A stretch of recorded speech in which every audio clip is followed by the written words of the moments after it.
دروازې دې پر مخ تړل شوي دي، هر کار چې کوي نتیجه منفي وي، هر خوا چې لاس اچوي څه نه ترلاسه کوي.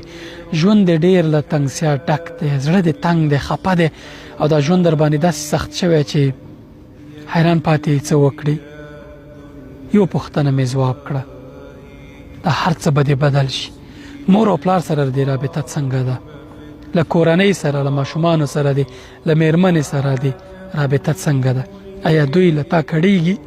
آیا مور چې کله شپې ویده کېږي، پلار چې کله شپې ویده کېږي، ستا دغه حالت، ستا چلند دوی ځوروي؟ په دردېدلي زړه او په خفه زړه باندې درنه ویده کېږي؟ که داسې وي نو ځواب یې همدا دی. دغه حالت بدل کړه. د مور او پلار احترام کوه، کورنۍ سره ښه وخت تېروه، په اولادونو باندې شفقت کوه، مهرباني کوه. ظالم انسان مه جوړېږه د دوی په حق کې.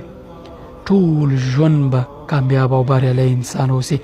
د ټولې دروازې به د دنیا د خوباییو او د نعمتونو ستا پر مخ پرانیستل شي. د توفیق دروازې به درته پرانیستل شي. الله پاک به د باندې رحم کوي، ځکه الله پاک هغه وخت له تا خوشحاله کېږي چې مور او پلار له تا خوشحاله وي، کورنۍ له تا خوشحاله وي، ته یو ظالم انسان ونه اوسي.